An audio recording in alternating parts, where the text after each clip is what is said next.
as you know, you and I look forward to, well, the first part of April every year. This year, times were different, things were changed, things were pivoted.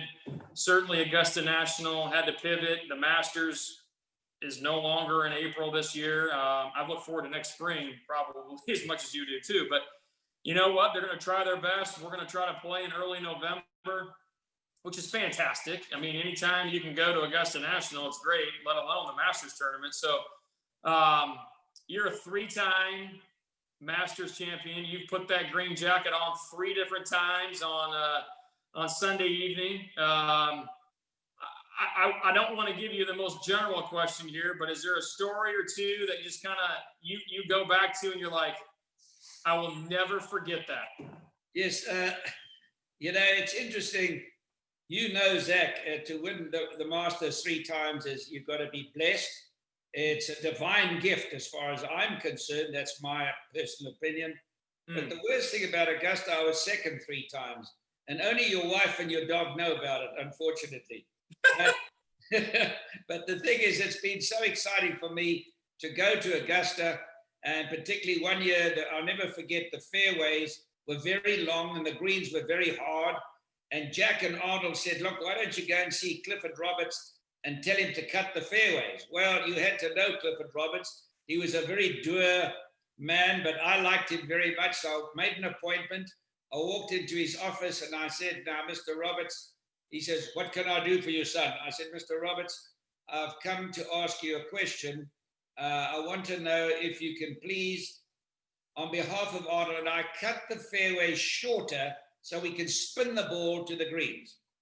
Well, he pondered for a minute and he looked me in the eye and I looked him in the eye and says, do you know anything about poetry? So I said, yes, Shakespeare, Wordsworth, Keats, because I learned quite a bit about poetry at school. He says, very good. He says, the mowers are as low as they can go. Good morning. So I walked out there and I had to give Arnold Jack that answer. They were not too impressed. So we played long fairways. But you know, Zach, as you know, driving in Magnolia Drive, it gives you a sense of appreciation. You know, when I come to this great country, and it makes me sick to my heart when I hear people saying this is not a great country. I'd love them to try and go to some other places. You know, you look at athletes here making 30, 40, 50, 500 million. I don't have any other countries where you can make 1 million. And I look at what America's been, this great Samaritan, and I just walk through that Magnolia Drive and I say, thank you for letting me be in America. Thank you for letting me have been so successful in my life. I think gratitude, we must never take this country or gratitude for example, because people in the world are living like a junkyard dog. And this is what people must realize.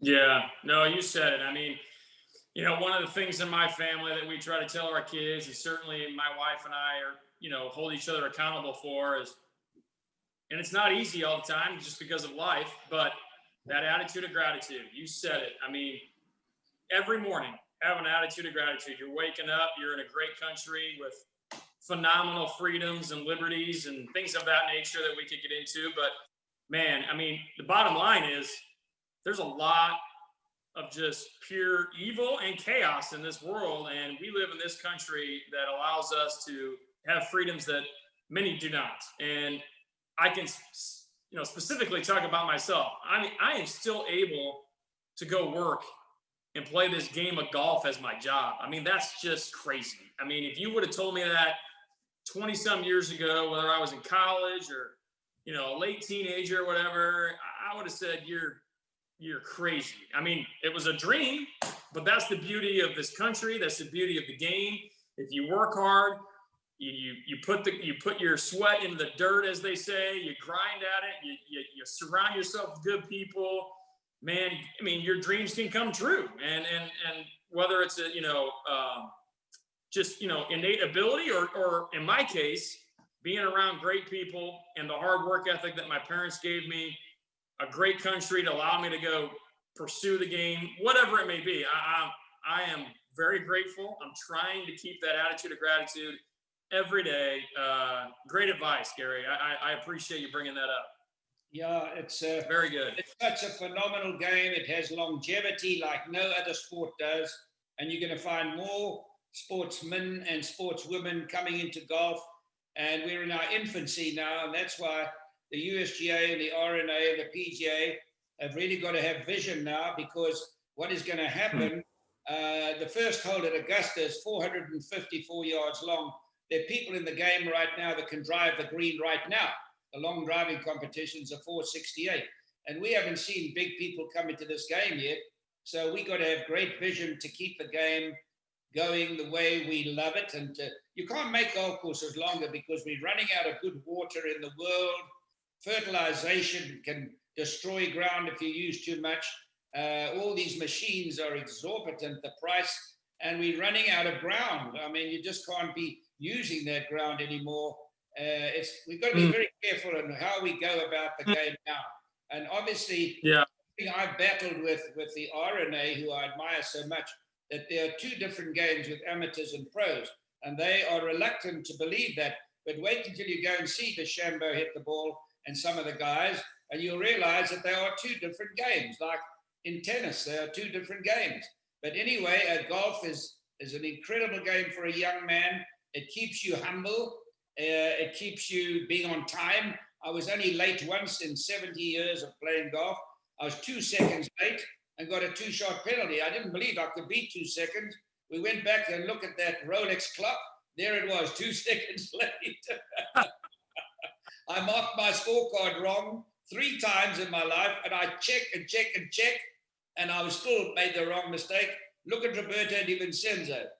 He got a 3 on the 71st hole at Augusta. 1 billion people saw him get it. Tommy Aaron put down a 4. It stayed there. So this is a game that keeps you. You might not be humble when you start, but when you will be humble. No, it's great.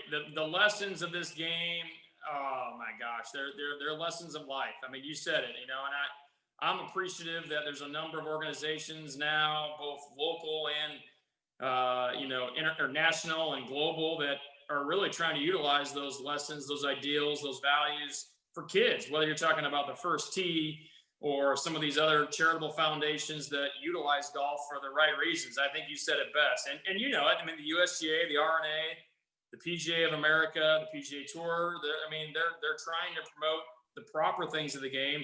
And it is at a critical point. I hope, whether any decisions are made, big or small, that they keep in mind that it's still a great game that many can enjoy, regardless of age, regardless of gender, regardless of anything. And my prayer is that this great game stays, that no one gets above it, because it is so good in so many different ways. So kind of changing subjects here again, but slightly on topic. What did it feel like? Because I got my feelings. What did it feel like when you donned the green jacket for the first time in the ceremony? It was such a big thrill for me because, playing against my dear friend Arnold Palmer, and there were 20,000 people there, 19,999 were pulling for Arnold, understandably so. There was my wife in the gallery I knew was pulling for me. But they treated me very nicely, but, they were crazy about Arnold, and I understand that.